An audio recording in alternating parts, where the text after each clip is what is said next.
Good evening, folks, and welcome back to another stream here live on Twitch and YouTube. Me, Fluent Code, here in the UK. Weekend over and done with. We are ready to rock and roll. And we're ready to rock and roll with these dudes. This is where we got to at the end of our last stream. Really pleased with this guy. Had a great fun time making him. We are now going to proceed with the incredibly daunting task of painting a whole bloody army of them. Yeah, that's right. We are about to, pull the trigger on painting the whole damn lot. So,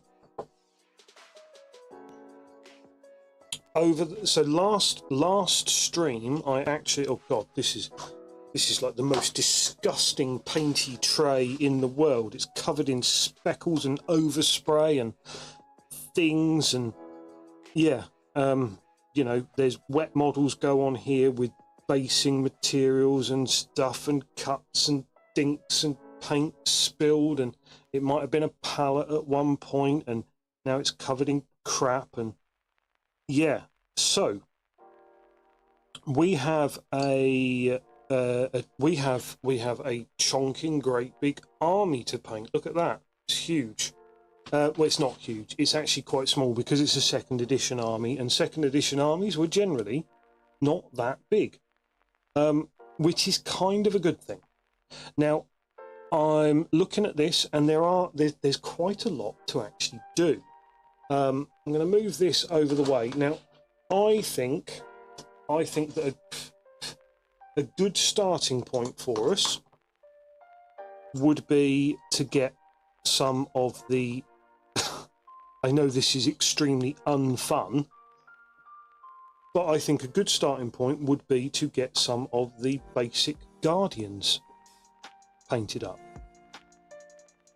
So, I mean, obviously I've gone right ahead and picked up the lasgun armed Guardian, who that one there actually does have a bit of infill going on his visor, so he's probably the worst one I could possibly have picked. But yeah, we've got a whole plethora of Guardians here, all based. Look, we've been good, we've based them, we've got them started, we've got, you know, these guys here to paint up.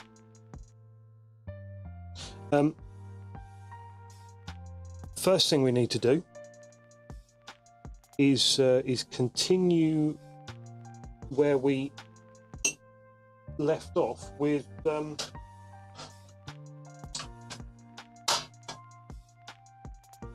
oh man, where's everything gone?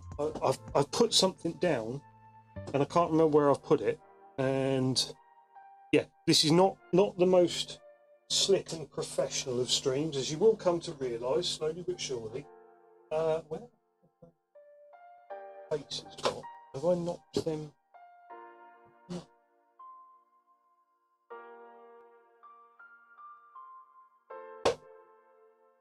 I had a couple of round.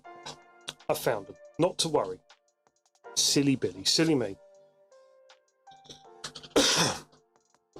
Because the first thing that we need to do is crack on with our dry brush. Yes, I know, as boring as that sounds. So, despite the fact that a lot of this modelling we're actually doing away with a lot of the slap chop style effect. However, I'm still going to start them off because that's how the test model was started. So we are going to work our way from a pure white dry brushed highlight all the way down the colour spectrums, down the painting methods that we came up with over the last few streams. Why is that gone like that? Never mind. So in order to achieve that, we are going to do the old favourite of loading up a paintbrush for dry brushy time.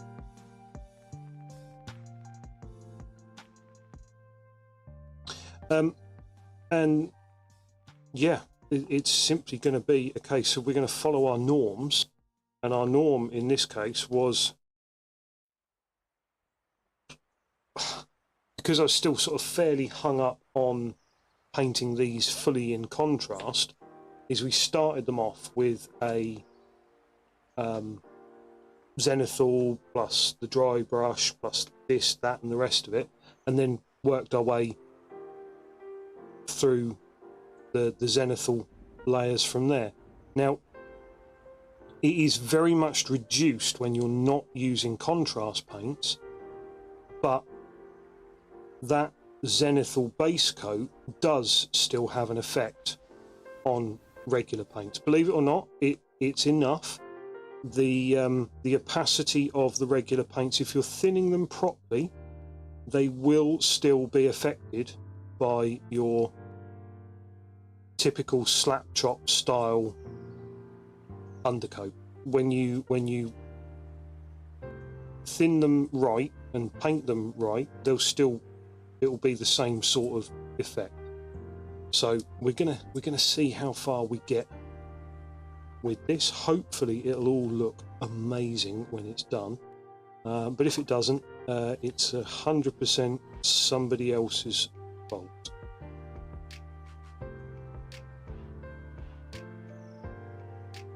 And I use this sort of scrubbing dry brushing motion because I don't dry out the brush when I load it. So I load it using the bases here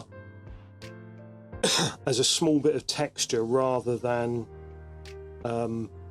using a piece of cloth or something like that. And then that way it doesn't actually dry the paint out. The paint is still, you know, each bristle is still actually damp with paint. Yeah, I feel that's quite important to sort of make that clear. When we do our dry brushing with this, our brush is not totally dry. We work it out on a textured surface. It's not quite the same as a dry brushing palette, but it is something to bear in mind.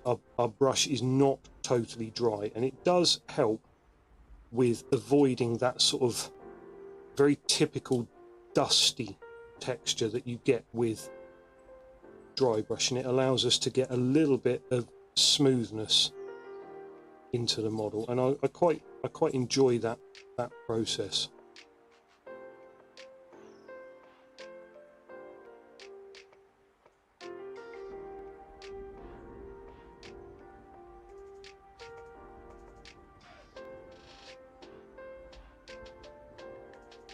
So, you know, we're starting off again with very, very basic lasgun armed guardians, and they really are the sort of backbone of the army that we are putting together.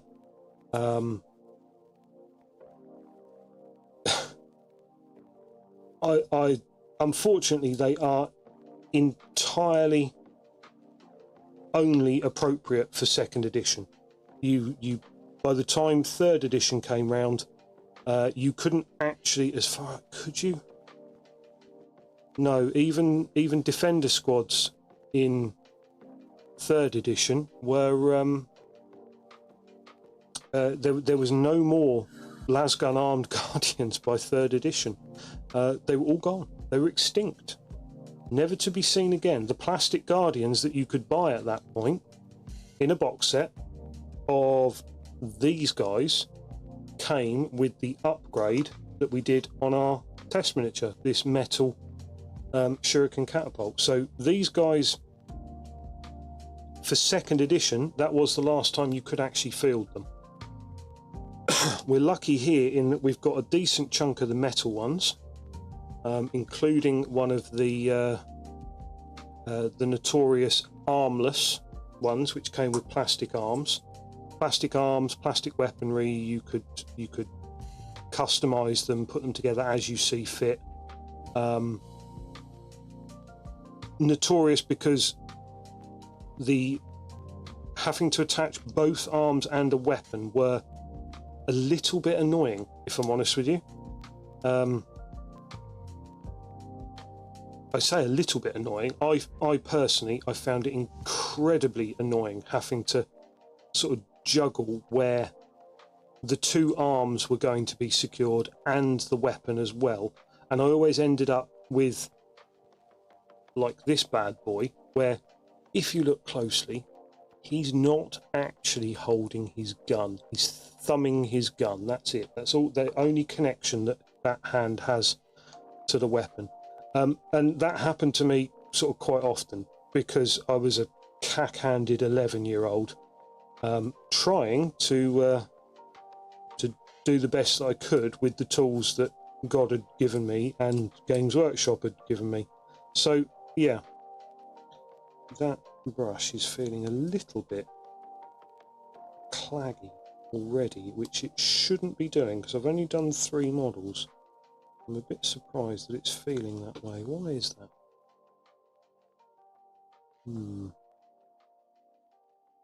Adding a bit more on there and see what happens. Yeah, so the leg and torso guardians, whilst you can achieve some amazing models with them, they always frustrated me a little bit. That guy has had something stuck to his back. Oh well, we'll paint round it and pretend we never saw it.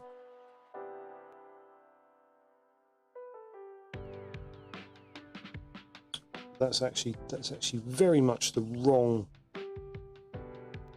kind of attitude to have with this army, because I am hoping that this army is going to be quite a nice one.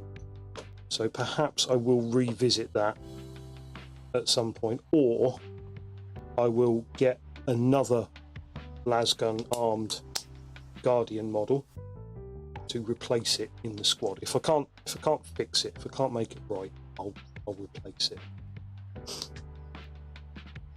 Because I do actually want this army to be kind of pull out all the stops a bit.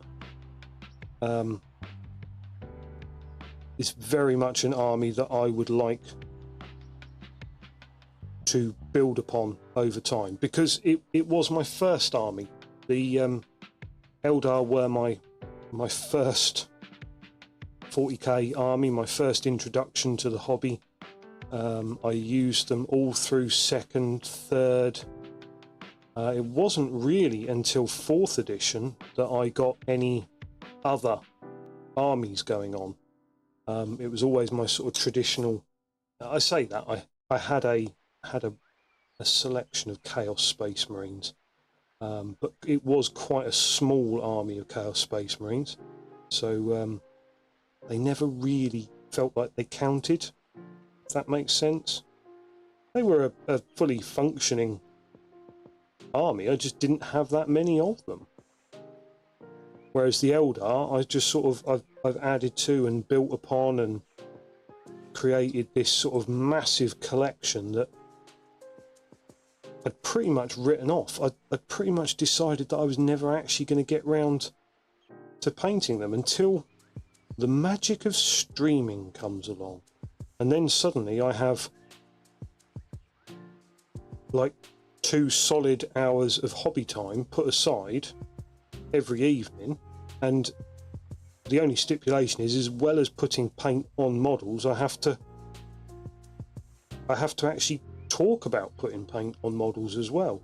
Perhaps I'm that kind of sadist that I can't convince myself to do a job unless it's overly hard.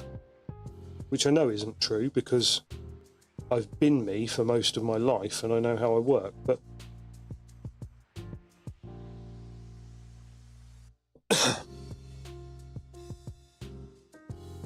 I say I've been me for most of my life. There was a period in the very early 2000s where I was pretty much stoned the entire time, so I didn't have a clue what was going on in my life.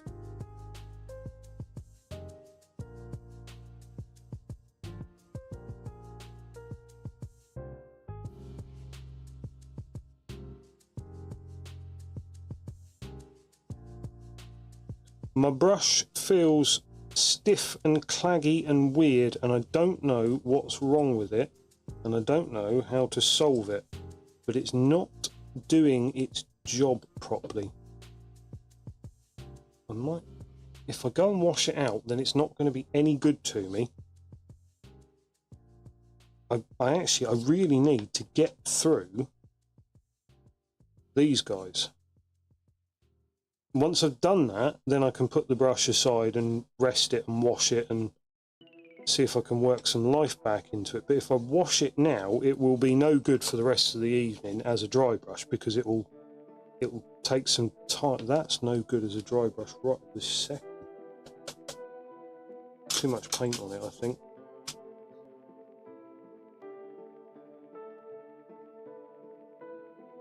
You have to get this sort of balance with a dry brush,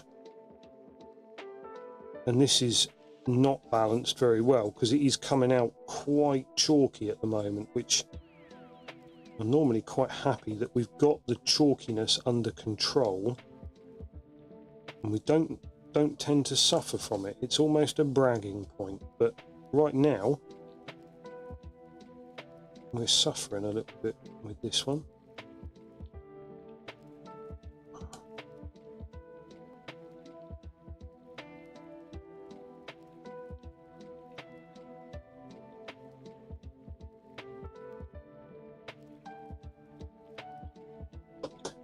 So we are over halfway on the squad now. We've got 5 done, 4 to follow, including this guy who I absolutely adore as the unit commander. I think that's such a cool model.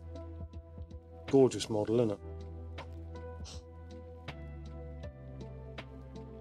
Right, I'm going to see if I can work this brush a little bit longer before I put any more paint on it, because I still feel like we've actually got a whole load on the brush, and that's maybe we've added too much and we keep going back and refreshing it, and it doesn't actually need any more. It just needs what's on there to be worked out of the brush, which does actually seem to be working. There's me in a panic thinking my brush is dead, and all it is the idiot operator has done a boo-boo.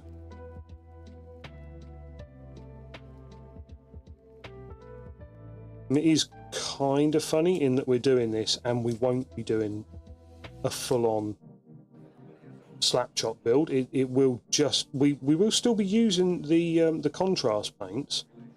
The first layer on this will be contrast paints, because I then tend to use them to guide the rest of my sort of painting, if that makes sense. So I'll paint the blue on, and then that will guide where I put my highlights and what have you. Seems to be a technique that's worked for me on the sample model, so hopefully it will continue to work for me with the main force. I'm quite looking forward to seeing if we can pull this off.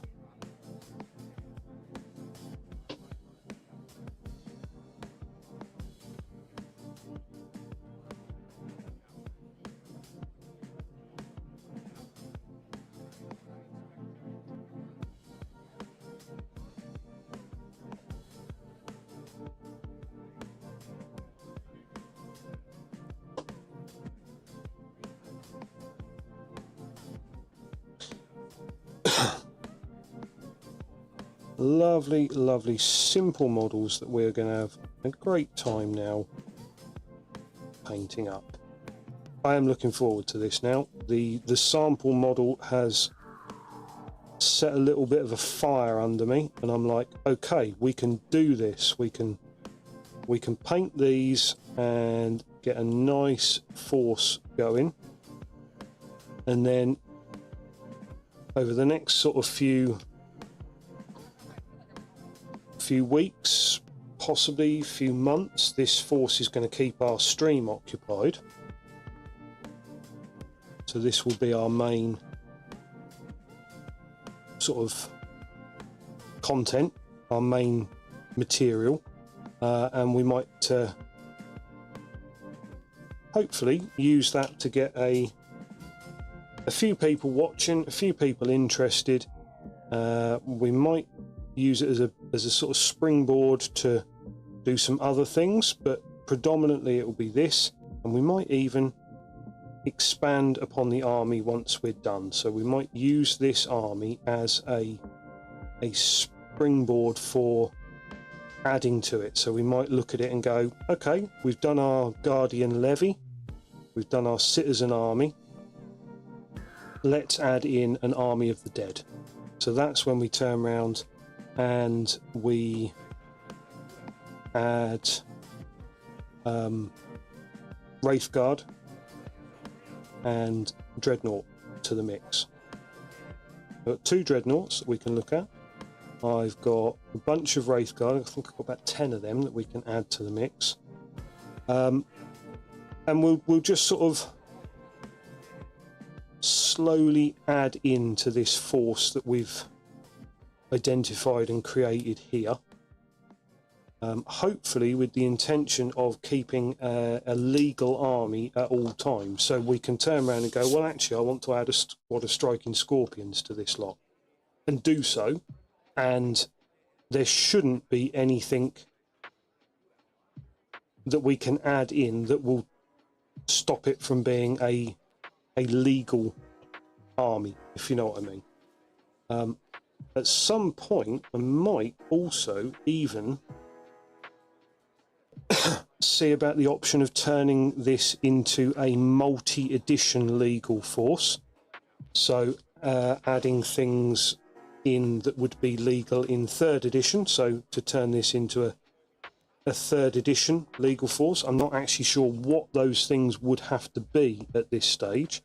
It's something I would need to review my 3rd edition codex, or the new recruit web page, web app that Badger showed us the other day. Something that I do want to familiarize myself with a bit more, because it seems very, very useful. It's got a lot of older editions on there, which is incredibly helpful, incredibly useful to have like an online army builder for these older editions. So I want those things, and I am thinking about adding them into our army. I just need the tiniest little additional bit of paint to finish this guy, because I'm properly down to my last dregs in this brush. But that does mean that I now risk overloading the brush and then having to work at it all again. I think we'll be okay with that one. We're gonna just hit it with a final sort of layer of dry brushed highlights, which that seems to work. There we go. Because we do want this model to pop. We want a bit of old contrast, not the paint, the actual thing. Contrast is a bit of an abstract quality to try and describe, isn't it? The difference between the highest and lowest tones on the model, is that contrast? I think it probably is. We want that difference to be high. Maybe. Is that how we go about describing? I don't know. That all seems a bit scientific and complicated. Right, there we go. That is, ta-da! That's the whole army done. Excellent. Join us next time on. No, I'm joking. only a little bit, but I am enjoying it. Right, I'll rinse off my brush, have a swig of my tea.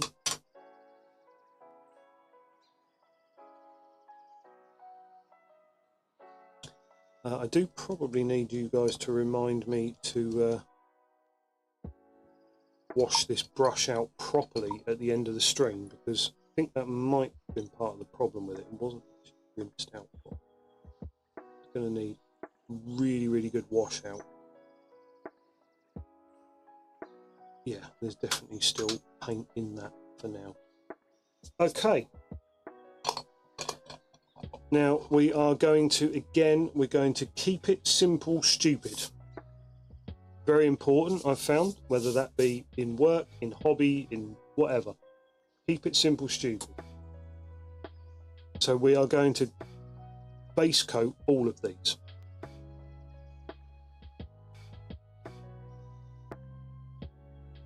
And the way I'm going to base coat all of these is with our trusty contrast paint. I know, you thought you'd seen the last of this. I'm not. I'm doing this exactly the same way that I did my sample model. So I will be painting the contrast paint on. So we're going to have blue, yellow, brown. I don't know whether to do this bone coloured first or whether to just go straight in and say, no, we're going to paint that brown and then we're going to work our way up to wraithbone and then finally white. I don't really know. What I do think I might do is I might eliminate the mid tone, because that kind of looks a bit like a weird fleshy colour that I'm not so happy on. But we've got stuff here to paint on the miniature. We've got some armour plates here. That's going to be another little tassel, isn't it? Armour plate, tassel, holster, gun, stuff. We've got plenty to be painting. So our wet palette can sit there unused for the moment, and we can crack out our contrast paint here. And we're going to keep it fairly basic. We are going to just slap our contrast paint on a bit, not the whole amount. We want to keep ourselves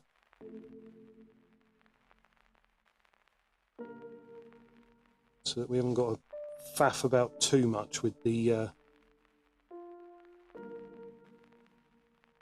other colours and what have you to get them to work. So we want to keep our contrast paint as fairly neat as possible.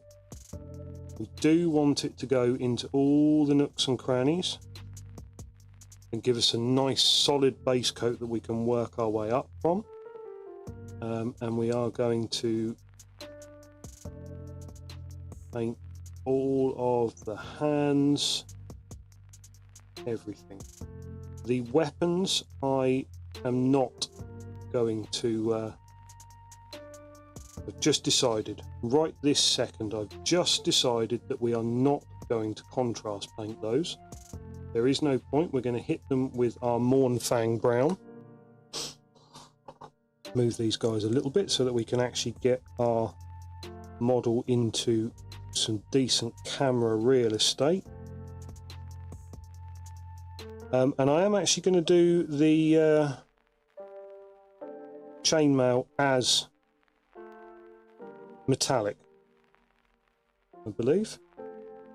Don't see much point in painting that blue as well, even though as a sort of thermoplastic we could argue that the main plates of the armour and the chainmail sort of stuff are all one and the same material, like a thermoplastic, but I don't think we will. I think we'll try and avoid that confusion when it comes to things like armour plates, chainmail. I want them to be quite easily identifiable. So that means keeping things quite easy to identify, I guess. Does that make sense? Gotta make sense, surely.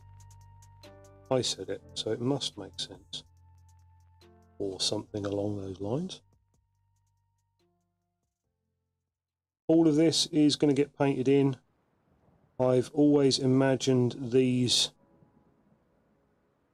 straps over here to be something much like the Back to the Future style straps. Put them on, put the straps over, press the button, this one here on the back probably, and then they suction themselves down onto your legs or something like that. I don't know. I'm rambling, I'm talking shit again.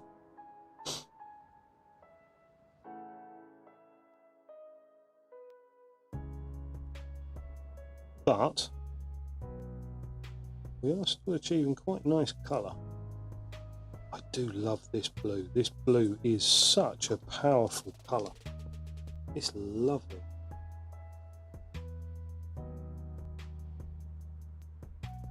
Right, so we've done our undercoat. We've done our dry brushing stage. We'll get some of this base coat on. Don't know if there's much point in base coating the yellow either, because in the end I just went with painting the Avaland colour over the top, didn't I? Maybe, I don't know. I don't know if it would work.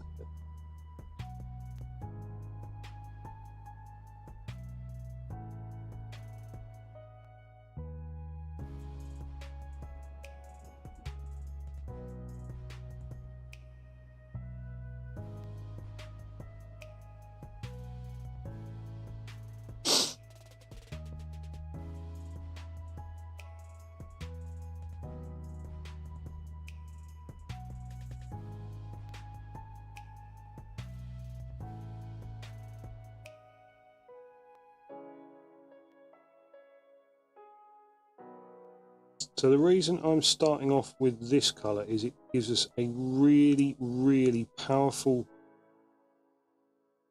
tone. And I think that's what made the blue on the test model really pop. It was the combination of this and the nice limited opacity of the watered down Macragge blue that we used. And that limited opacity, I think, really allowed some of this gorgeous colour to show through. I do love that colour. I'm just not sold on the contrast effect, unfortunately. I think that it's on large, I say large, they're not overly large panels, but on panels like this, I just think that the staining is not worth the I don't think that the cost is worth the payoff. I love the colour. The colour is fantastic, but we can achieve colour through any number of paints. The fact is, though, is that to get an even consistency on models like this, you kind of need to use normal paints. I don't feel that the contrasts achieve that. Perhaps that's intentional. Perhaps that's the way it's supposed to be. I forgot to tell you guys. Hi, AWOL. How are you? Doing the badger dance for me, are you? Good to see you, buddy. So we decided at the end of Sunday's D&D session, because one of our players can't make it next week because he's at a con, assuming that's a Comic-Con or something like that. You're well, I'm glad to hear it. Glad to hear it. Yeah, we're going to do a one-shot, which for this group, I have elected to run it. And for this group, this is my first time DMing for them. I've DM'd before, but this group, it's the first time that I'll be DMing for them. So a little bit nervous. I've got a great little module planned.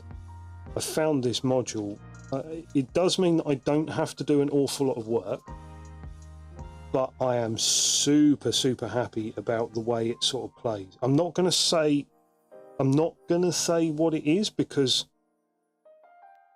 a couple of my players do from time to time watch the stream.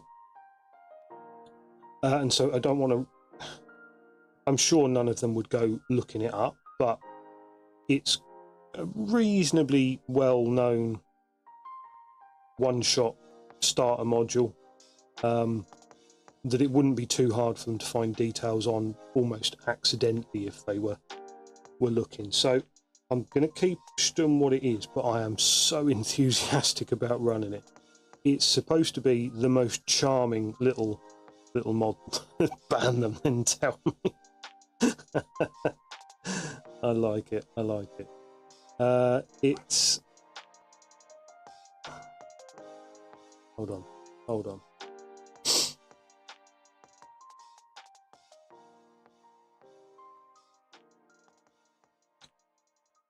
Yeah, I'm sure we're safe for now. I'm going to run Wild Sheep Chase.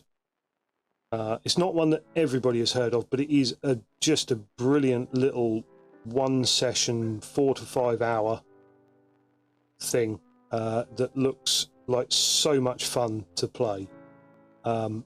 Especially because lots of people have done like almost like the Cliff Notes version, so it's like got all of the sort of tips and tricks and stuff and things to try and do, which I'm all about the lazy DMing, if I'm honest with you.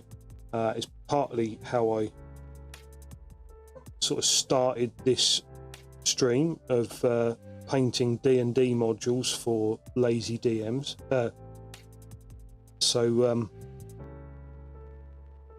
Yeah, I'm properly looking forward to trying that one out.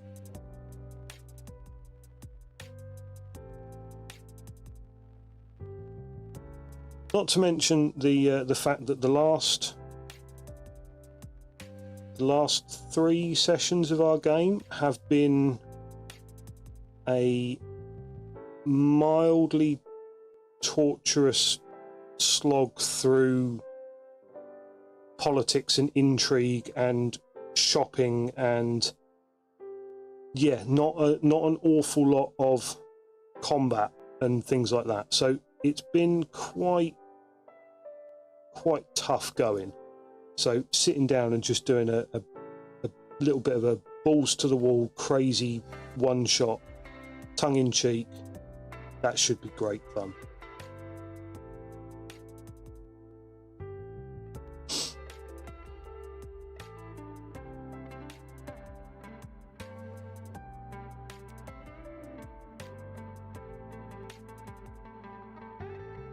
Right, anyway, we are proceeding with our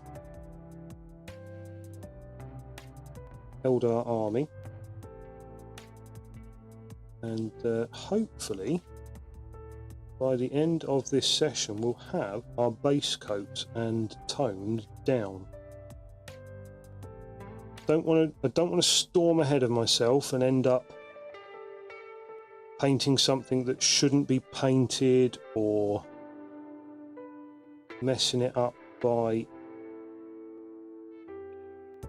mixing wet paints where I haven't let them dry, or something like that. But I think because this is quite quick stuff to do, we can probably hammer through all of this blue. So I'm going to do this one as well, even though he's got no chainmail on him. Poor bloke. He's going to feel really left out. All of the other Guardians are going to poke fun at him.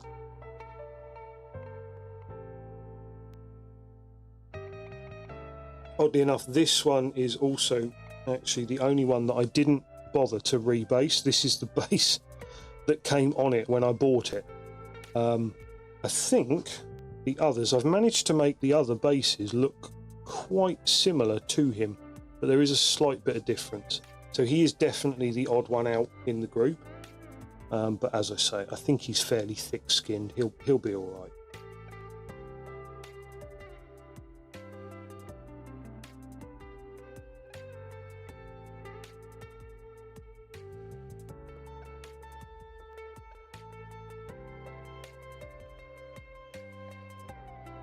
I don't know about the veteran. Maybe the reject from all the other units that he's been part of.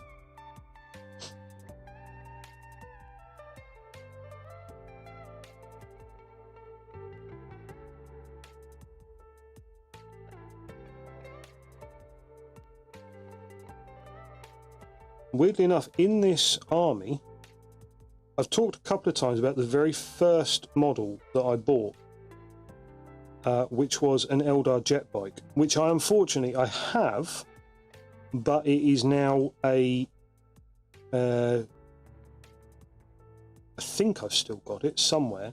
It's now a disgusting wrecked pile of junk because, you know, 11-year-old me thought it was the greatest thing in the world, but 12 or 13-year-old me decided that it was it had to be flown into a building and then crashed, and, you know, cotton wool smoke coming out of it, and yay, I can make a diorama. So I have got that somewhere, but what I also have is the second bit of 40k that I ever bought, which was, has our music stopped? I think our music might have stopped. No, it's still going, it's just very, very quiet. The second bit of 40k that I ever bought was this box of Guardians. And the reason I know it was this box of Guardians is because underneath this layer of paint are the old Humbrol enamels that I painted them with.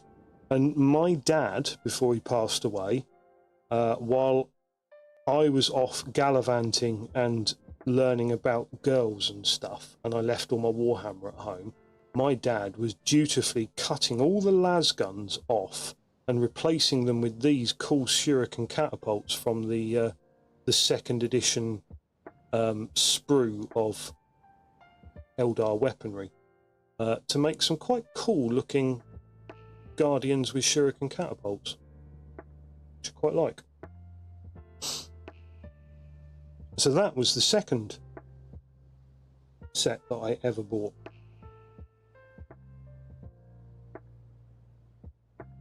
Lucky me with my £5 pocket money back in the day when you could actually get something in Games Workshop for £5. God, those were the days.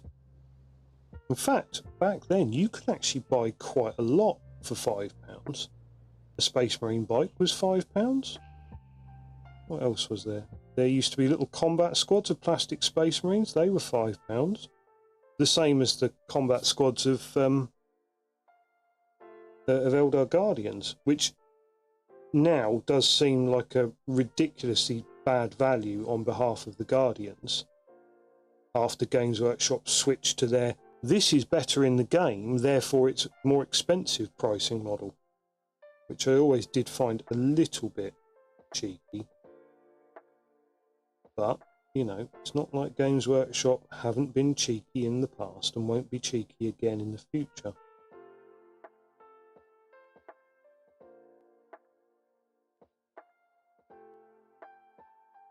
Weirdly enough, after I decided that Games Workshop and I had no further, you know, relationship potential, coming back to streaming has actually, the other day I went into a Games Workshop store.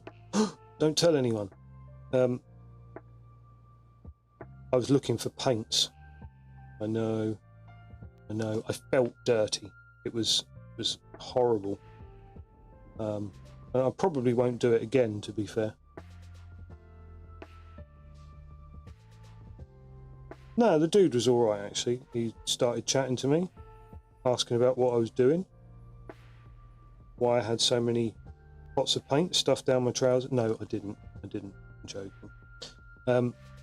He struck up quite a nice conversation, chatting away to him. Of course, he's not even as old as these models, so he doesn't remember them.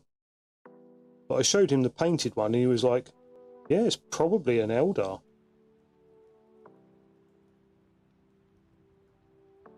Which I found, you know, pretty cool.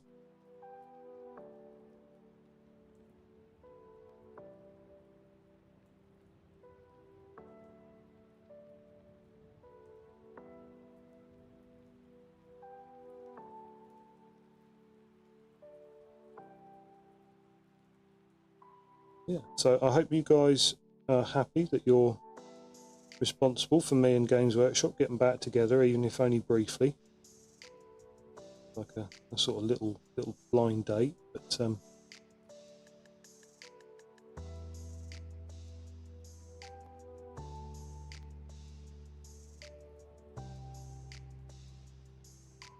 right, there we go. That is such a stunning blue. I love that blue.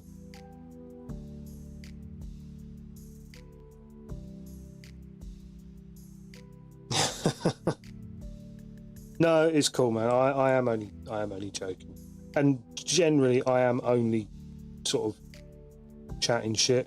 As I say, myself and Games Workshop, we have a long and storied history, and they quite rightly decided that I was a terrible customer, and so they stopped making things for me, which I cannot blame them in the slightest.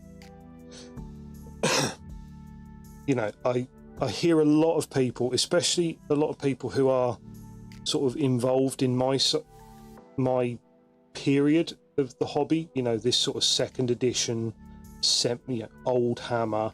Oh, Games Workshop have turned into such a, you know, a business.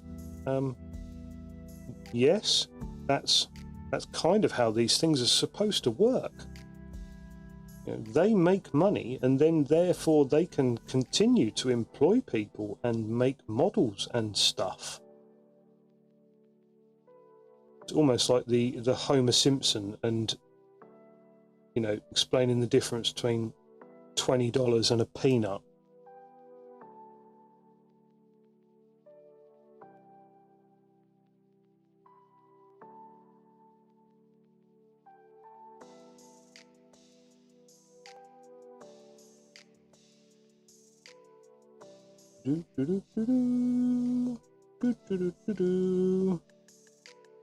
Well, that one greave feels like it's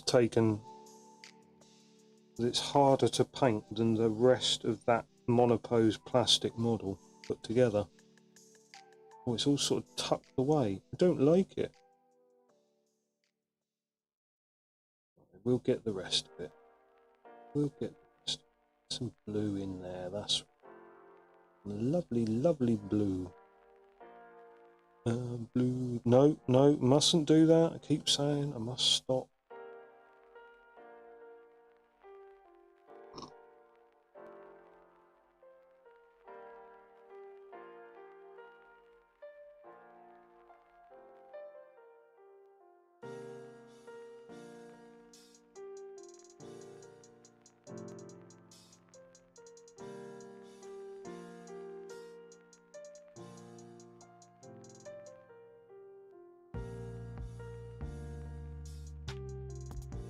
Right.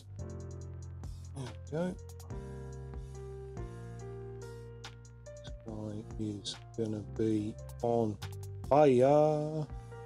Oh, he's got loads of little chainmail, like in the. That must be really uncomfortable. Oh, could you imagine it when you flex your knee and you're wearing chainmail in the hinge? Ugh.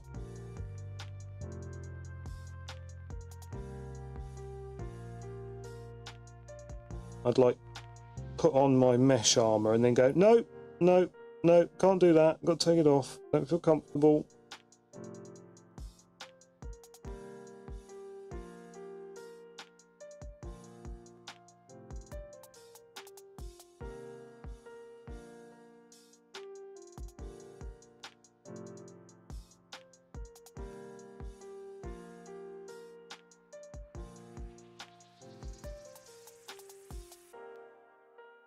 Now, I'm hoping that on all of these models, I can follow the same recipe that I did on my test piece and come out with the same effect.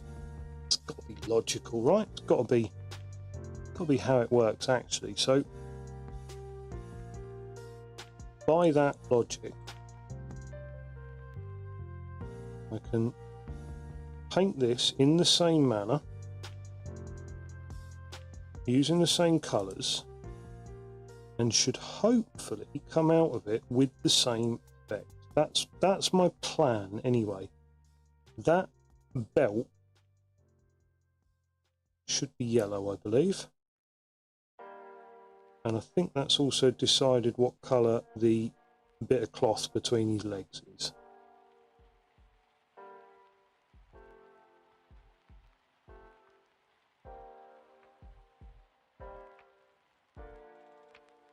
Oh, now here's an interesting thing for you.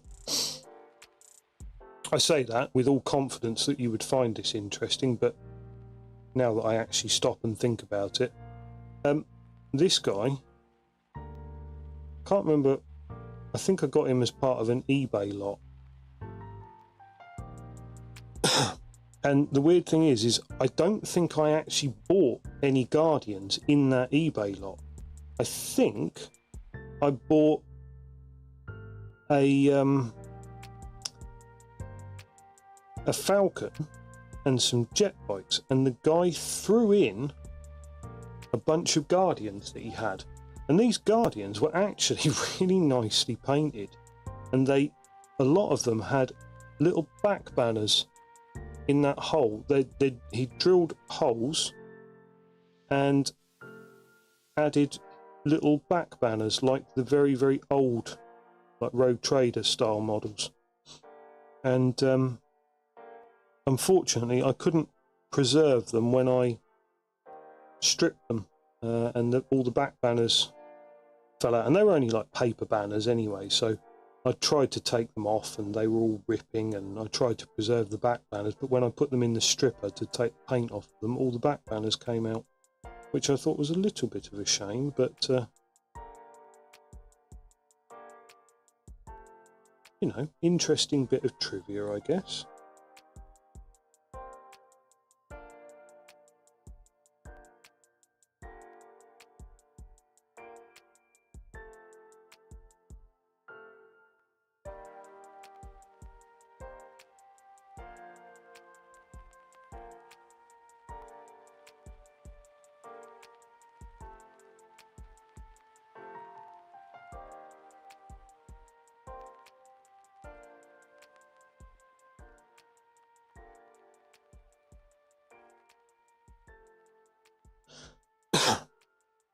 Right, we're nearly getting there now.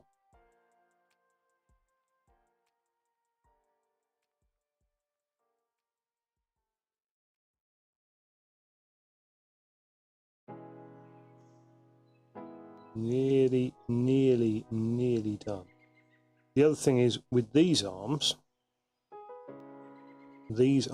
are quite different from the monopose plastic and metal ones, in that these arms have dangly bits. These bits here are danglies.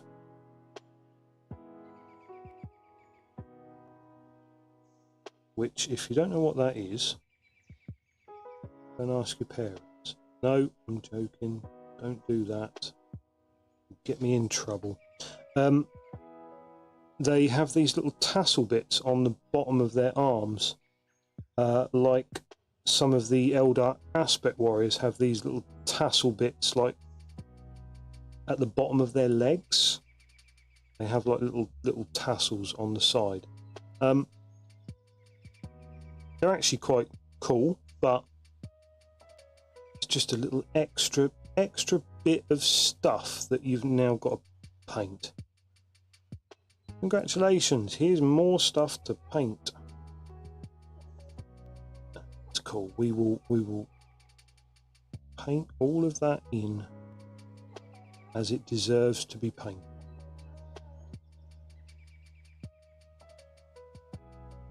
Okay, I do like that guy.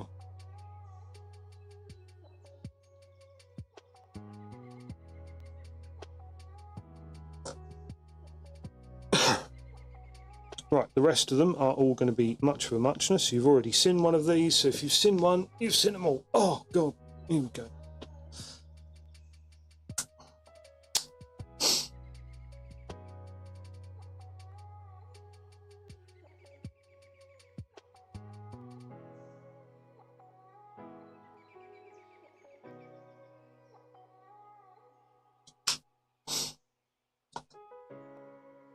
Oh, excuse me just for a moment.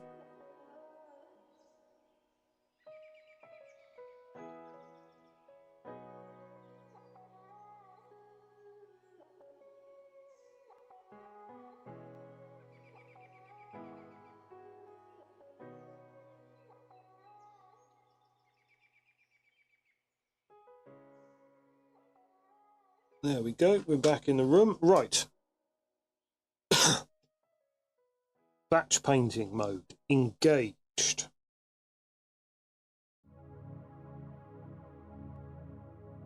Oddly, with my newfound passion for painting stuff, or it's a rather a rediscovered old passion for painting stuff, I haven't yet properly worked out how to do the complicated stuff quickly. So this is a batch painting exercise, but it's not actually a speed painting exercise, because perhaps while we're doing it I might figure it out, but this is kind of just going to be a batch paint at normal speed. So settle in for the ride. We'll probably all end up collecting our pensions by the time I've actually learned what the hell I'm doing. And yeah, if anybody has tips that they feel like sharing, and I mean like advice tips rather than monetary tips, please do feel free to share, because whilst I am very much enjoying, and I've kind of accepted the task in front of me, if there are methods that you guys use, even if it's just to reduce the tedium, like turn off this shit background music and accept the fact that you might get muted or what have you on your VOD, and just play some actual proper music. That, you know, that might be a tip. You might go, oh yeah, painting to this sort of awful background music is fine to have you on your stream, and you won't get muted and the rest of it, but you're never going to actually settle down and speed paint while you're doing it. So just change the music, or whatever you've got regarding tips about painting fast, because that's not something that I've learnt how to do when it comes to normal paint. Sorry, Ray. Well, in regards to the fact that, yes, we might have lined up a whole army to do, and whilst I was using the speed paints, I was going quite quickly. Now that we've decided that we're actually going to paint things with normal paints, I don't know how to do that fast. So this is going to be a bit of a long haul, I have a feeling.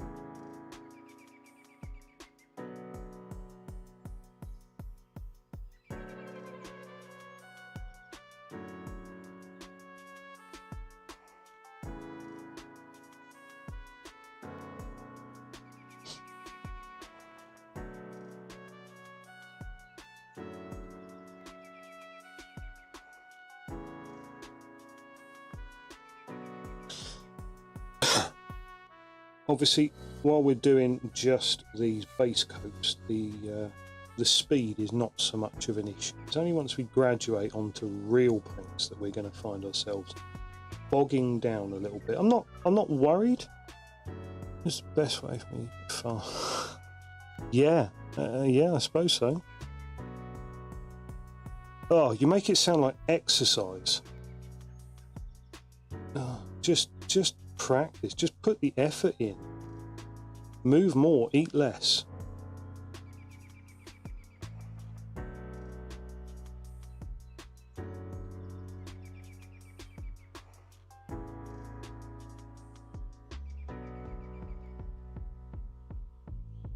Yeah, man, that's pretty good advice. Do it and you'll get better at it. Cool.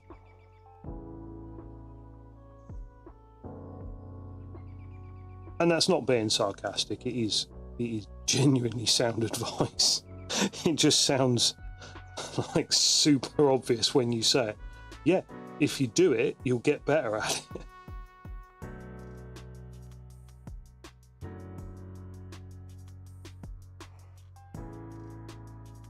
Okay, so I'm not sure that us doing the base in full beforehand is a good thing or a bad thing, but it is the thing that we have done, so therefore we now need to learn to live with it. I think it's actually going to be quite a good thing. Yes, I might get a few dribs and drabs here and what have you, but they've all been coloured in the same as, you know, the same undercoat, which means they'll be approximately the same sort of shade. So it will keep the same sort of look across the model, which it could be a good thing. It could be a bad thing, to be honest. It might end up looking a bit bland, like everything is all the same colour, but hopefully not, because I have got something in mind for the bases. And before you ask, no, it's not Goblin Green. No, there we go. I've said it. It won't be Goblin Green.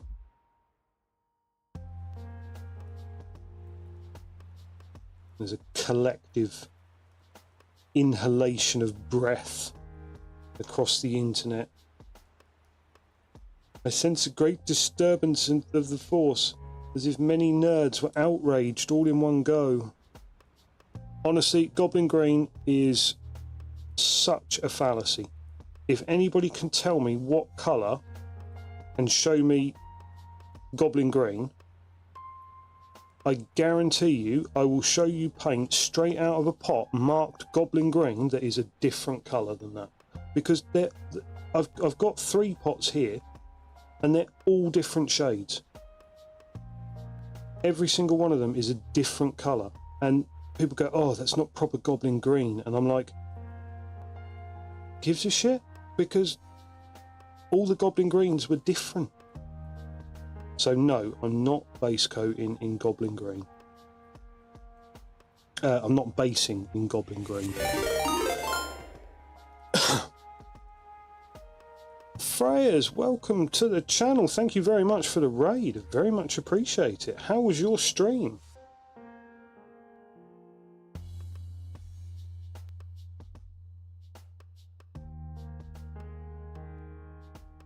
RIP, ignore that. It's ignored. You're no problem.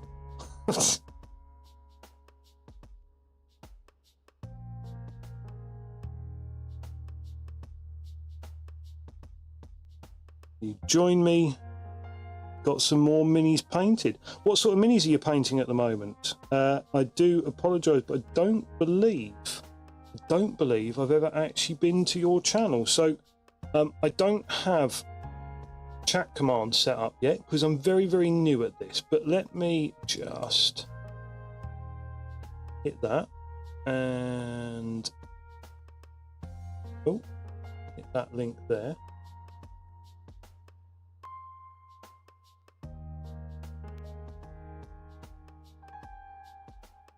Give you a little follow.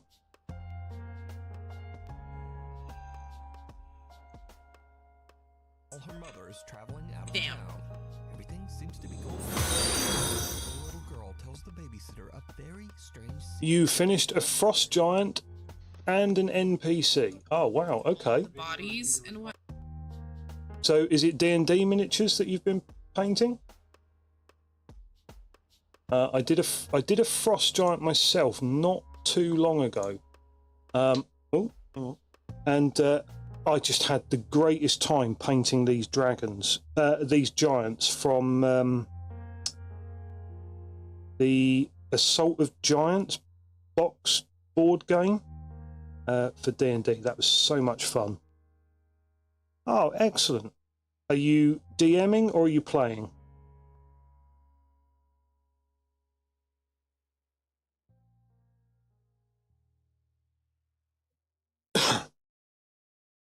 Awesome, awesome. I have agreed to, in my normal group, we're going to take a break from our normal campaign next week, and I've agreed to DM a one-shot for everybody. Somebody is unable to make it next week because they're at a con. So the rest of us have said, oh, how about I take the opportunity to play a one-shot? So I'm DMing for my regular group for the first time. I have DM'd before, but mostly for sort of friends and family.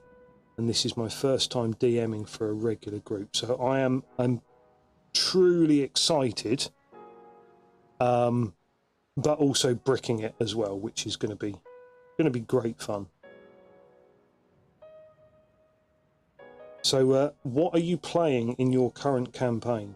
I love hearing what people have for their characters. I think that gives you an excellent insight into people.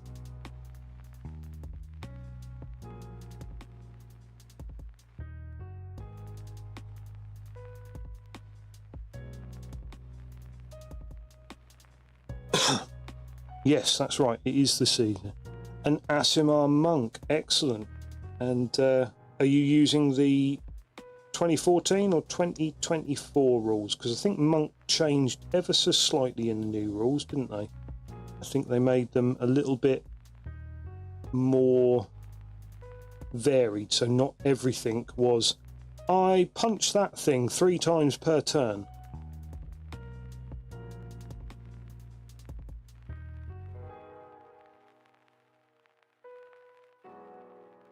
Oh, excellent. So that, yeah, you probably do punch things a lot of times per turn then.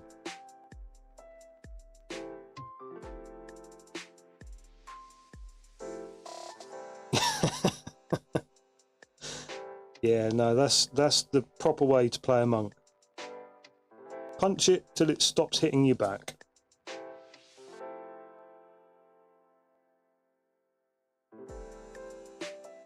Yeah, have they actually come out and said that it is 5.5? It's not really, is it? They keep just saying, oh no, it's 5th edition, but it's the 2024, and I'm like, yeah, okay. And then you look at some of the things that they changed in the new book, and it feels like,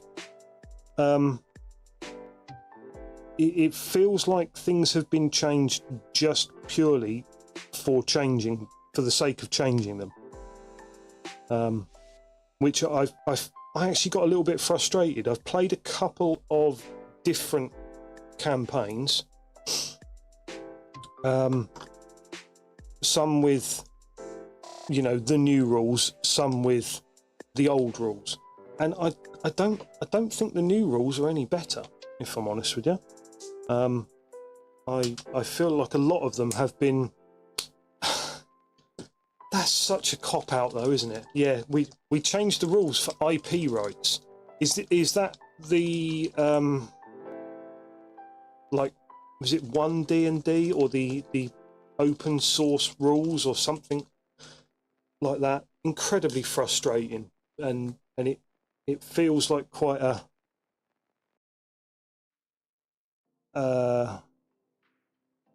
it almost feels like a money grab. It's like, yeah, okay, we've got these rules. We've been selling these rules for, 10 years. If we don't bring out some more rules, we won't have brought out, like, actual rules for 10 years. Which just feels a bit meh.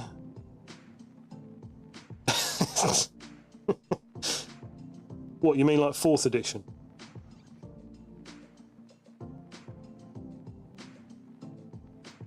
Yeah, I think they experienced that before. They've insulated it. I mean, like...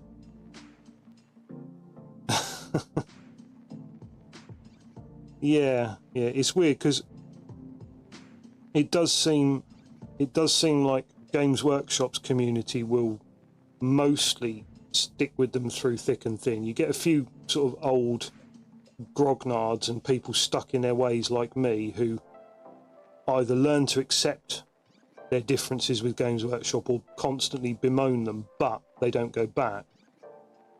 But everyone else is just in for the long haul. It's like, yep, this is my army for 8th edition, this is my army for 9th edition, this is my armies for 10th edition, and like a freaking bullet. Yeah, that's true. That's very true. No, I'm a recent convert to D&D in that I've admired it from afar for decades, but I've never been in the right community to get started playing. And believe it or not, apparently that right community was Facebook of all things. That's where I found an advert on a local D&D page, I think, looking for players. And I signed up and went along to a session 0, and here I am like a year later, still playing away. It's fantastic.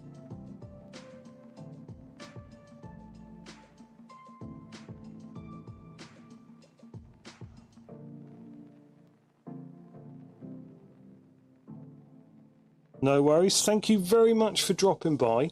It's great to see you on the chat. Thank you very much for the follow and the raid. I really do appreciate it, and hopefully I'll get a chance to pay you back at some point, and also catch up on what you're painting as well. If you've got it, feel free to drop a Discord or an Insta in the chat. There's no limits to links in the chat, at least for now. And obviously, we'll have a look at what you're working on.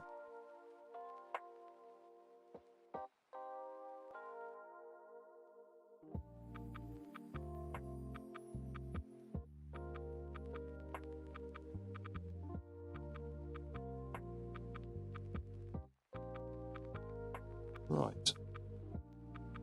We're certainly getting there with our Guardians now. Have I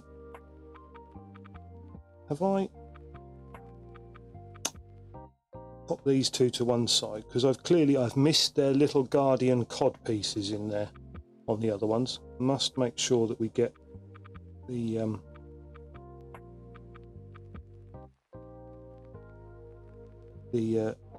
Guardian's Guardian.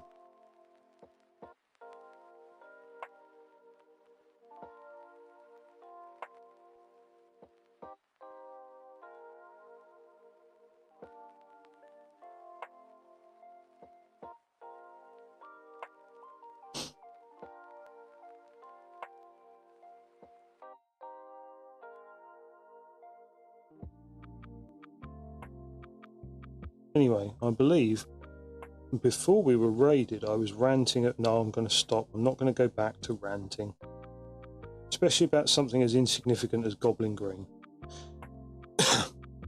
What I have got in my box of old hobby shit is some stick-on tough things, which hopefully they'll still be sticky, and if they're not, I'm sure some glue will solve that. And so what I will be doing is painting these bases and adding some flock, and not the period appropriate Games Workshop flock as well, which was sawdust sprayed green, but actual static flock. Oh, I can remember when Games Workshop first started selling static flock. It was like magic. It was like somebody had come along and went, yeah, This old shit that you had, yeah, that's gone now. You've got new stuff. So yeah, we'll be using some static flock and some stick-on tufts of some sort. I don't know what ones I've got. I think I've got some. Doesn't really matter, does it? But yeah, we're using some of those. So that's our plan for the bases. I think what everybody will be asking though is what colour base rims we're going to have. And no, the answer is not Goblin Green. I don't know actually, it might be. I would perhaps like to, you know, just slightly tip the hat towards the legacy of Goblin Green. Right, these boys need their little Guardian codpieces done. Oh, just dib dab that in there, done.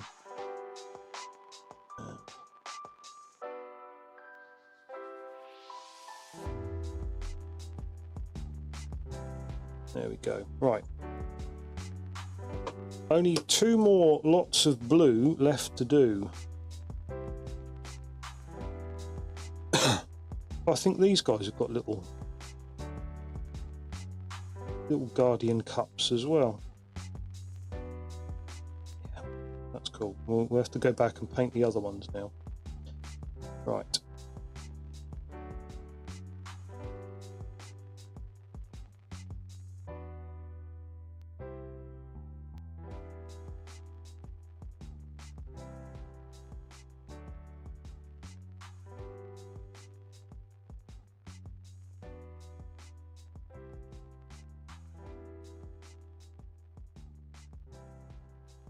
Have maybe layered that up a bit heavy there.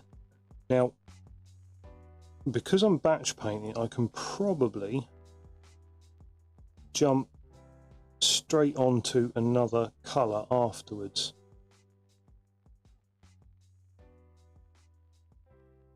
What have we got for time? I think we're probably going to be okay for time as well, because obviously the blue is the majority of the colour on these models. The rest of it is quite limited in how much there actually is, which is a good thing.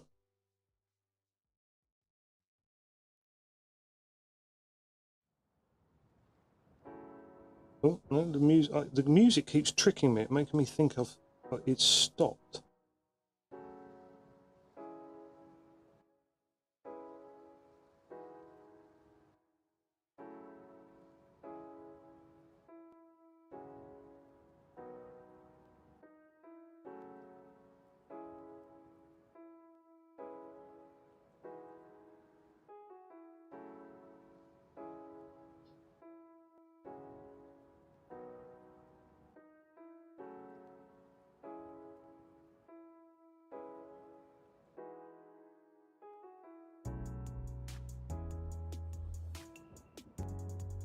I do like the pose of this guy much better than the other lasgun guy.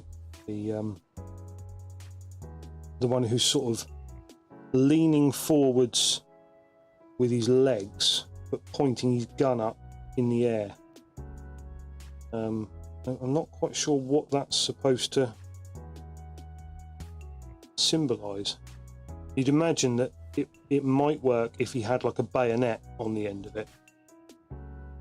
And he was sort of trying to, I don't know, joust down a Tyrannid gargoyle or something, or a jetpack marine, but in general I don't think that really works.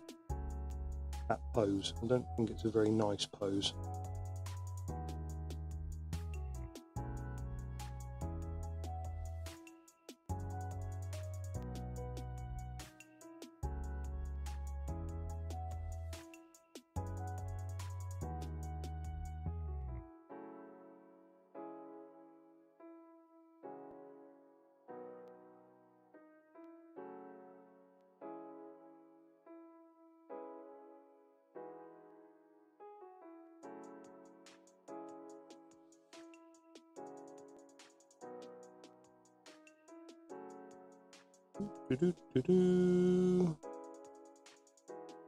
Nearly done. Well, I say that. I've got one more to do in this squad. And then another squad of 9 and 4 weapon crew, which are basically exactly the same model because they're Guardians.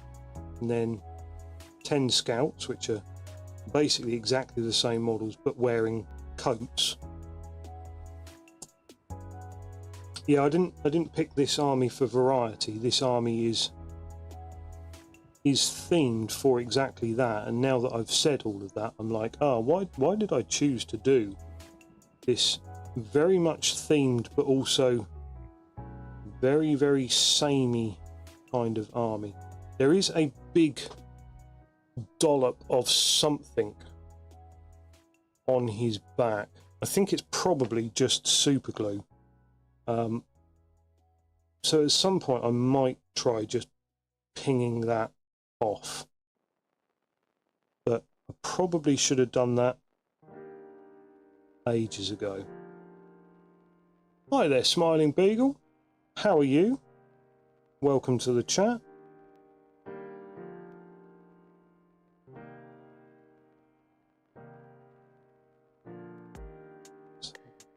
There we go.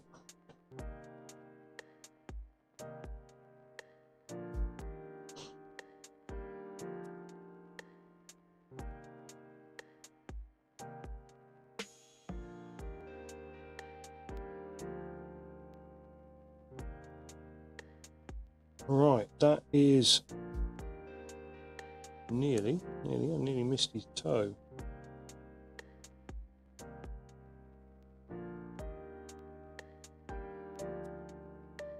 Right, I'm just gonna grab these ones and do a little bit of dotting in there. 1, 2. Your sound works. Okay, I mean, hopefully my sound works.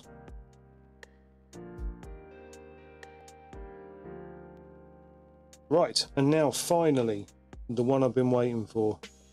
You was woundering. Okay. I'm guessing that's wondering, but awesome. You can hear us now. That's good. I'm guessing your volume was off or something along those lines. Hopefully I just haven't been talking into an empty mic this whole time, but it wouldn't be the first time it's actually happened. I think I think last time I did it, I think I made it about 20 minutes into the stream before I actually realised that I wasn't talking to anyone.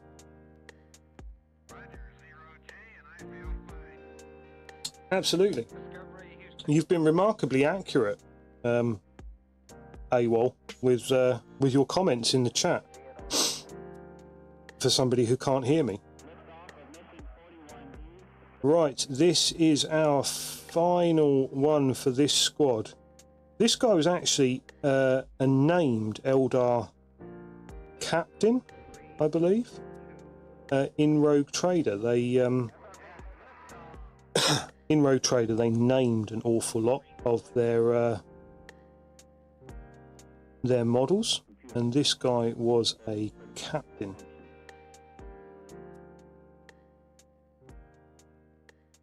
I can't remember what his name was. It was something, you know, typically elven.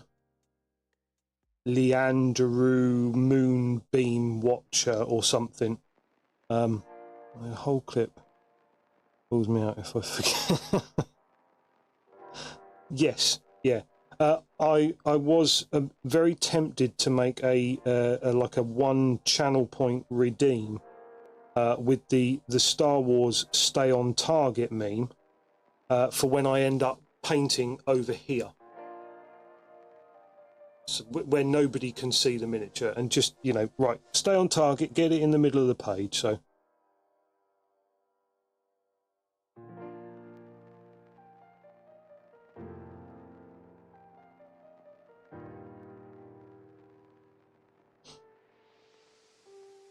So what have you been working on lately, Smiling Beagle? What's your painting poison at the moment? Are you modelling? Are you miniatures? Are you what brings you in? I take it you are part of the hobby and not just randomly drifting past, but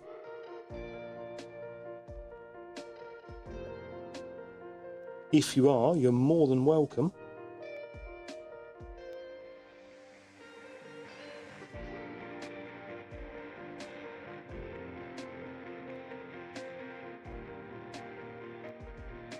Oh, hang on, you for Nova. Ah, okay, yes.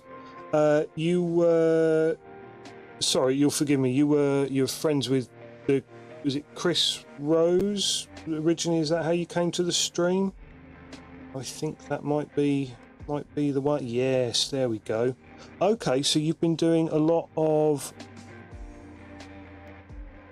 studio gaijin for Nova. Okay, I'm gonna have to look that up at some point because that sounds very cool. What sort of stuff are we talking here? Loot Studios. Okay. You did raid us the other day, and I very much appreciate you coming back to the channel. That's awesome.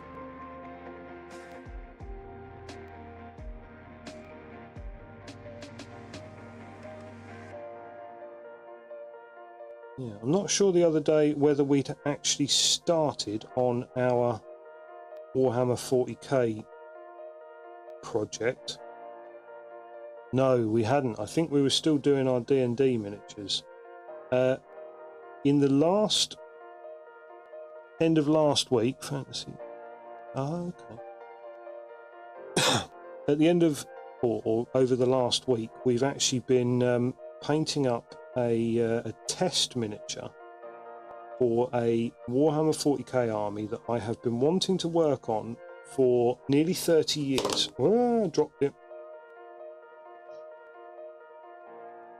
And what we ended up with was this guy here, who we are going to replicate lots and lots of times into the form of a 2nd edition Eldar Guardian army.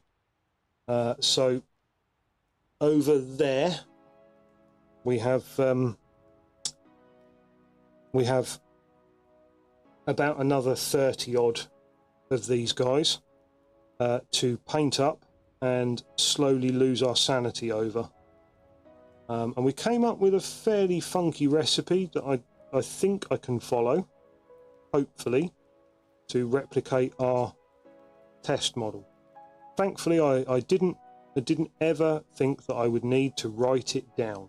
So hopefully it doesn't all go to shit.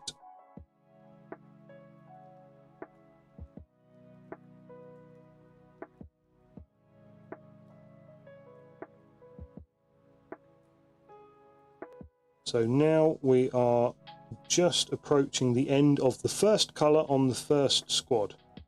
And when I say the end of the first colour, we're not just going to paint it with contrast paints, unfortunately. So it's like the end of the first coat.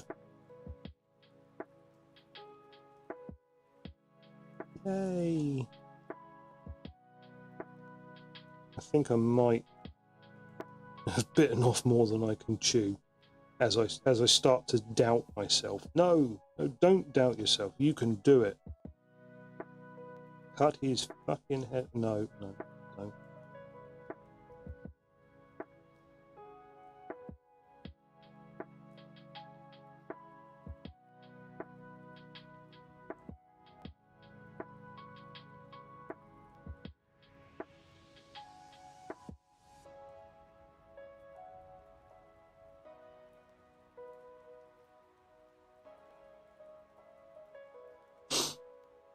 I always thought that the bottom of the legs of these guys was really, really weird.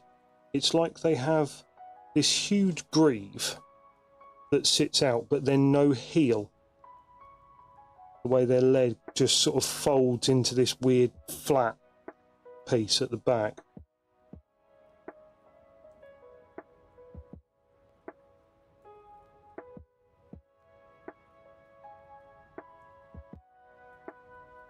And there's a few of these Eldar characters that do that with the legs, so...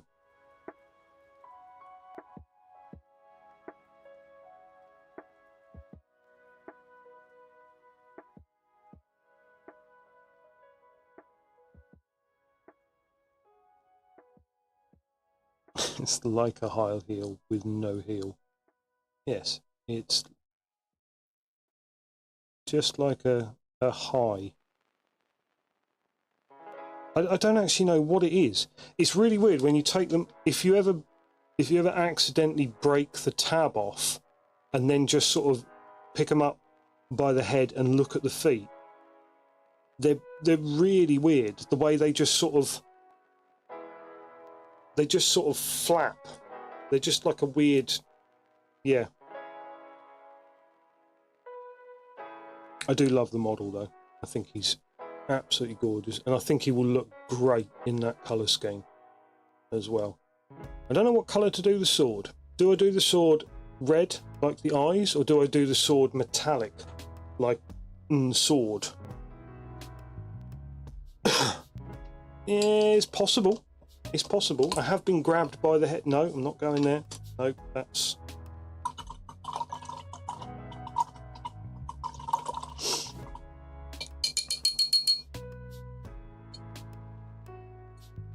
We're going to try and get through one stream, at least one stream, with no innuendo. It's like a life goal of mine.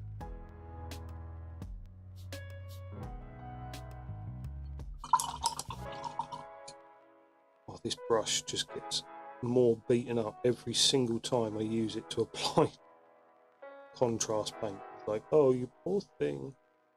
It's only a cheap one from Amazon, but I do feel a sort of persistent attachment to this brush. It has basically touched every single model that we have painted on stream, so you know, it's a sentimental Amazon $2.99 brush. Right, as I said, we've now got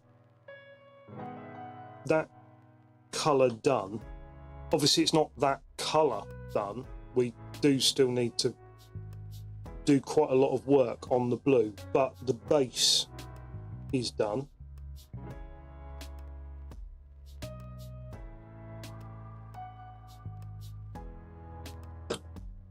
And then we are going to go back and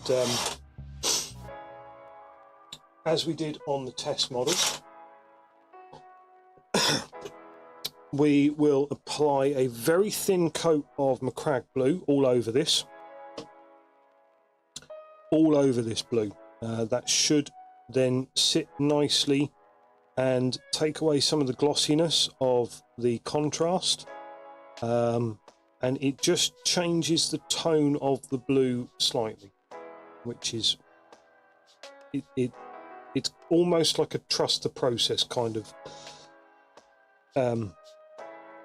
moment, because when I first tried it I was like, oh god, I don't know what I'm doing here, but we ended up with this really nice, really quite muted blue, but you can see where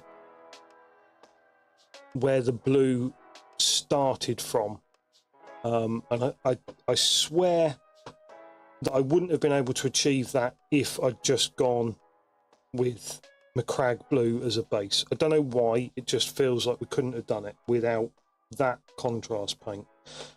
I might be talking shit, I might be completely wrong, but that's how it feels. That being said, I think the next colour to apply would probably be the yellow, or perhaps even the brown. I think the brown might be a good idea to apply that now.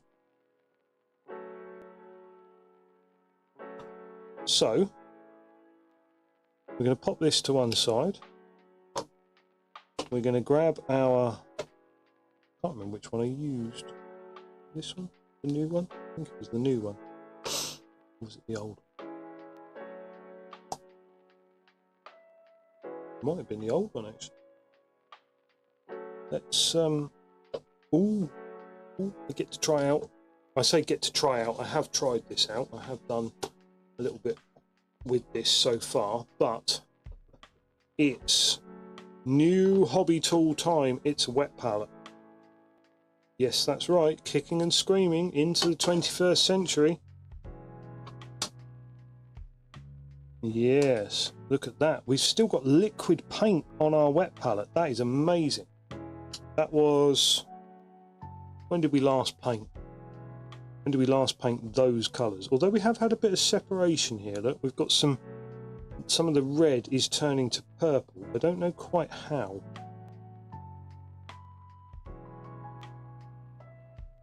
Right, we're going to straight up add a bit of our brown in there.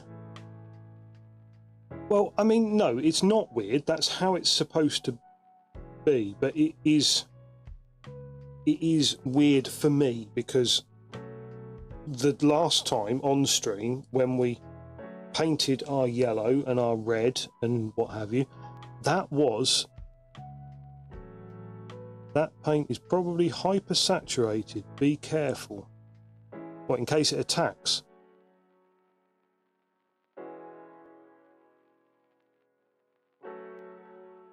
Be careful, don't eat it? What?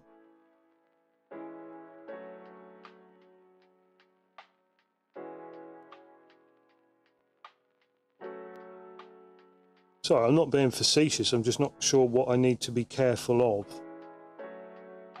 I mean, I take it seriously.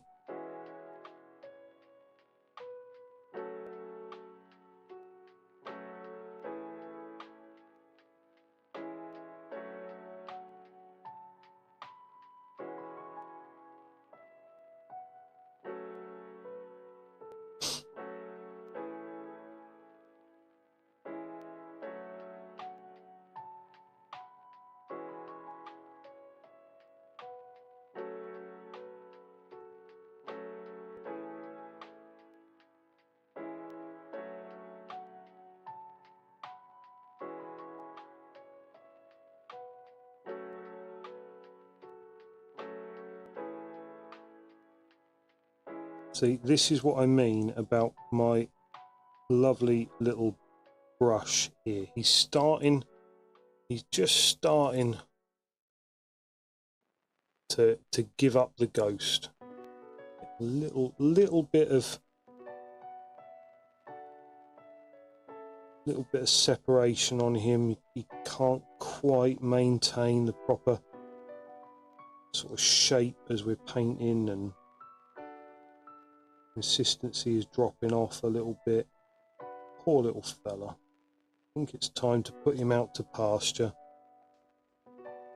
Let him rest up.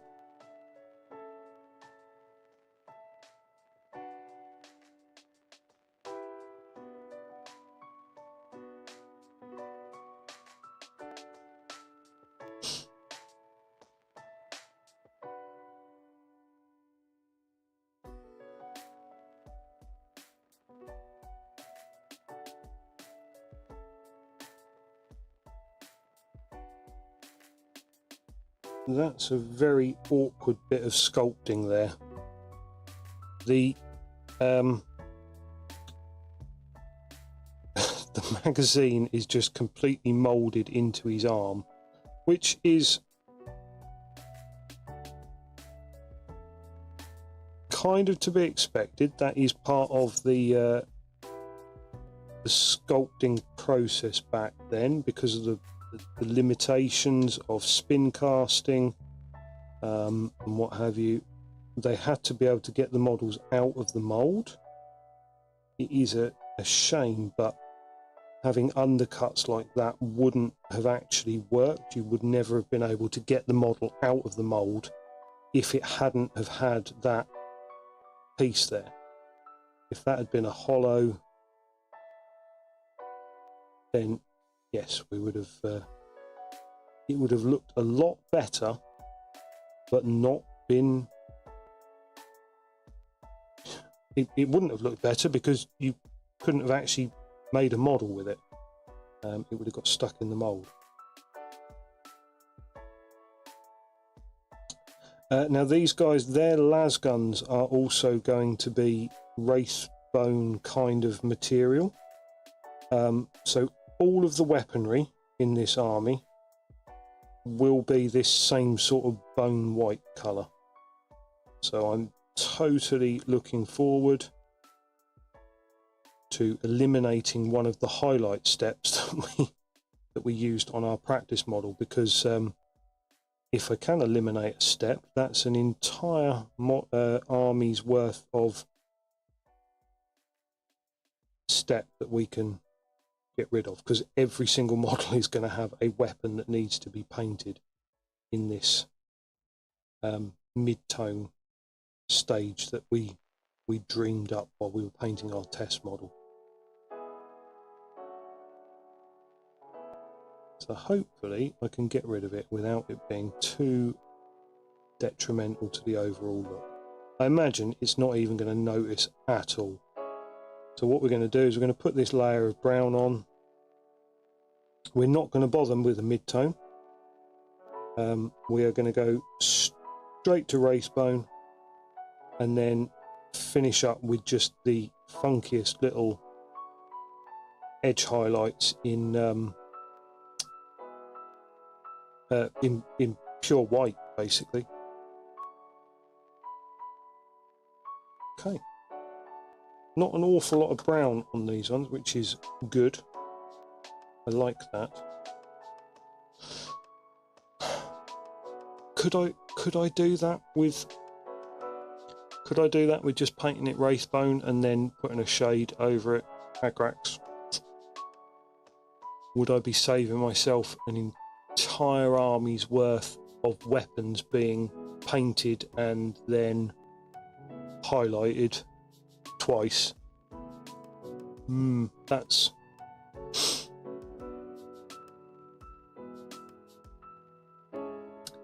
Yeah, I think I might have to be honest with you. As I said, there's not an awful lot of brown on this one, so I'm just going to do these pouches and then I'll rinse out and I'll test this one to see whether we can get away with that. Like I say, it would be a huge saving to me if I don't have to paint all the weaponry like that, because I was planning on doing all the weaponry on the War Walker, the weapons platforms, the Viper. So yeah, if I can save myself that, yeah, it's definitely worth it if we can get a stage like that knocked out a lot easier. I suppose I can still come back with the fine edge highlight in white. Yeah, let's give it a go. Let's try this, see if it works.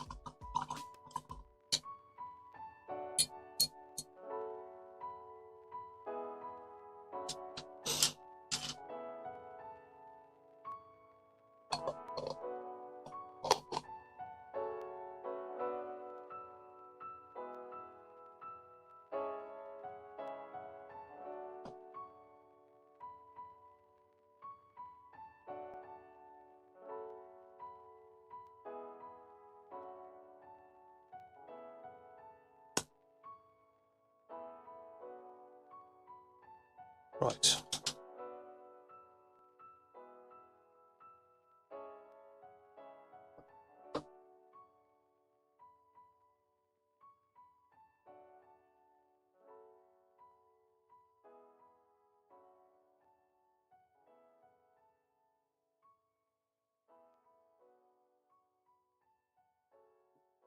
See, I think I actually need to add a little bit of water to that one because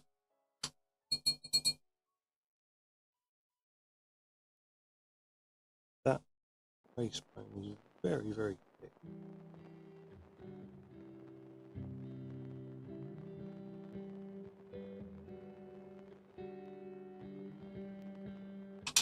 Let's have a look. Time for the moment of truth. Let's on.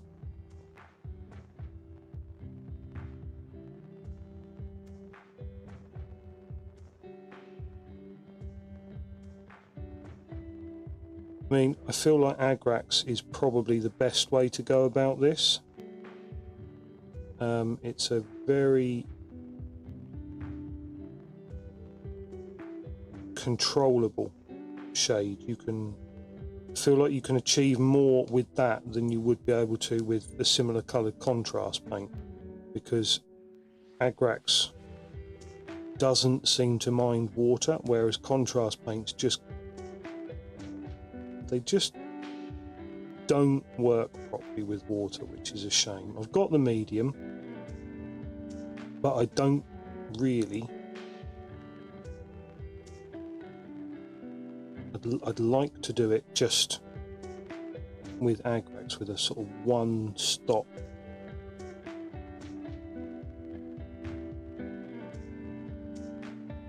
solution sort of thing.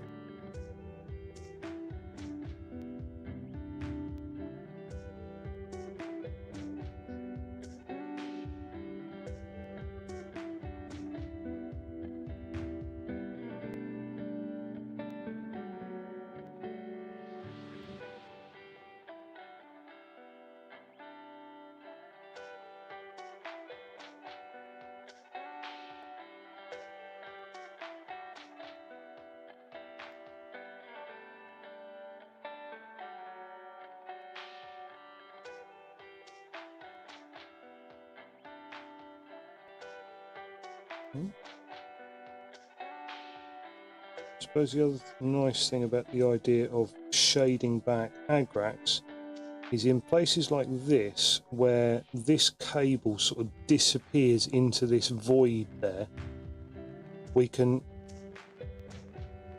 paint the base colour and then the Agrax can just sort of fill up the empty negative space of the sculpt, which is quite nice.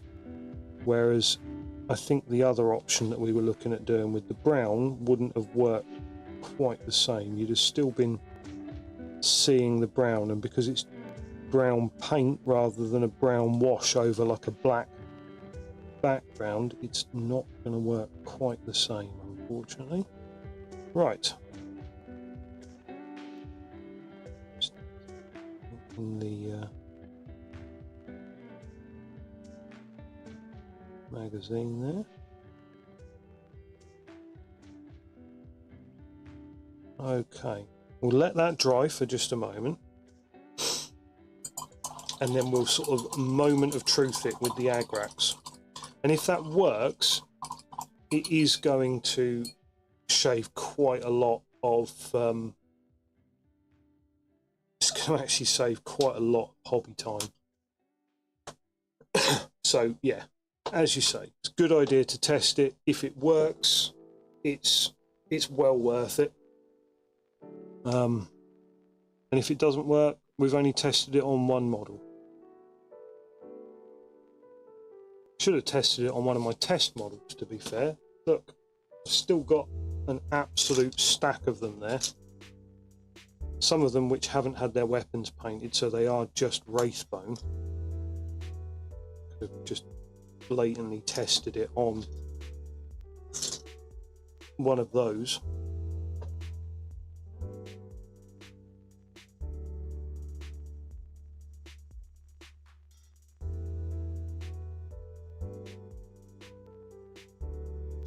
Let's have a look, shall we? And then it will pretty much be time for the end of the string. Let's see how this goes on. Now I'm gonna thin this slightly, and we'll try it thinned down at first. If we need to, we can add a bit more back in, but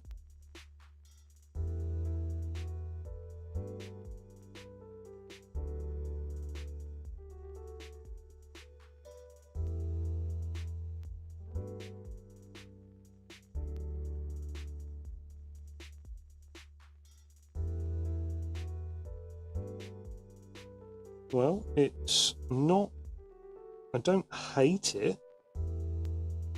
I don't immediately hate it. That's what I should probably say there.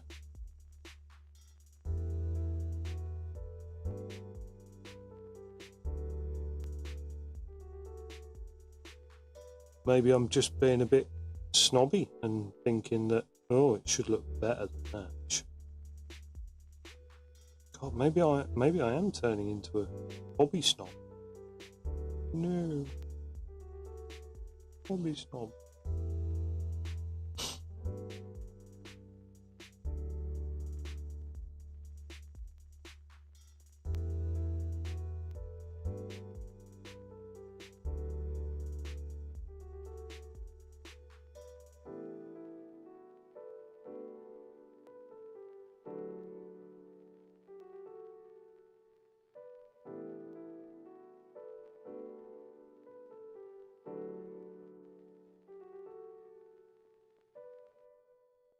Oh, we'll have to be careful of that. We don't want to go spattering too much paint around. Now, it's a subtler effect than what we achieved with our highlighting, and you see that where it's just sort of bleeding away down the model.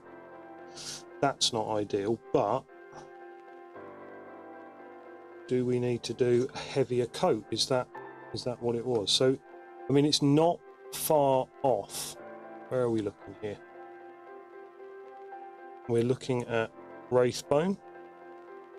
This is the test miniature that we quite enjoyed doing. Tried to do sort of like a striated bone effect on there.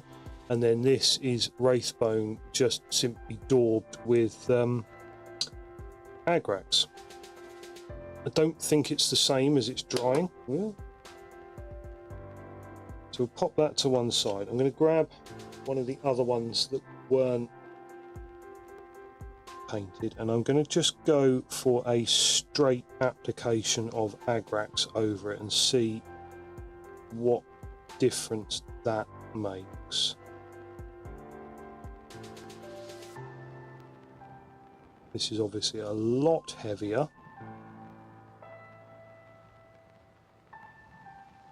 One thing that I must remember is the fact that with Agrax I actually need to, I can't see the effect completely the instant it goes on. I'm going to need to let it dry out for a bit. So this is something we'll probably have to come back to tomorrow and decide upon. But if we do, it's all gravy.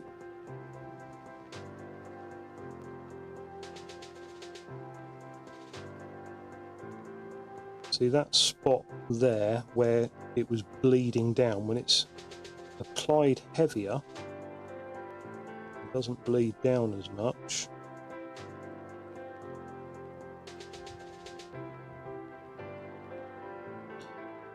So if this works, what does this do to our recipe? Are we going to need to highlight it with Wraithbone before we highlight it with white? Do we highlight it with white at all, or do we just go back with a Wraithbone highlight? Let's pop that to one side, because actually that and that are not a million miles apart. And I hate to say it, but I do think I prefer my actual painted version. No, me. Right, pop that to one side. We'll let this guy dry. Just chucking them about. Just chucking them about. Okay, we will come back to that and we'll review it tomorrow. We've done one thinned 1-on-1 with water. We've done one Agrax straight out of the pot, smushed about. You could add second coat when dry. A second coat of which one? A second coat of the thinned one? Because I think a second coat of the thick one is just going to be far too much. So yeah, it might be the case that we could add a second coat to this guy. But you can see how once we've thinned it with water, it's acted very much like a contrast paint in that the surface tension has gone and it's just sort of bled out. It's a very mediocre effect, isn't it? Whereas the non-thinned one is actually sitting where it's supposed to be. So we'll let that dry. We'll see what happens. I actually quite like that one. I think that if I was to then highlight it with highlight that with race bone and then just very, very finely edge highlighted with white, I think that would fit the bill quite nicely. I might not even go to the white highlight, to be honest with you. I might just come back with race bone. We'll see. Excellent. So while we were supposed to have picked ourselves a recipe and stuck to it, we're now changing that halfway through the paint scheme. Excellent. Good job. Okay, I am going to pack up for this evening. I've had a lovely little session. We've been raided. We've had some returning chatters. Welcome back, Smiling Beagle. It's nice to see you again. Thank you very much for the advice and sticking around to give it. And we will be back tomorrow, 8 o'clock UK time, Twitch and YouTube as per usual, with more of this. I'm looking forward to it. Take care, folks, and we will see you again tomorrow. Good night.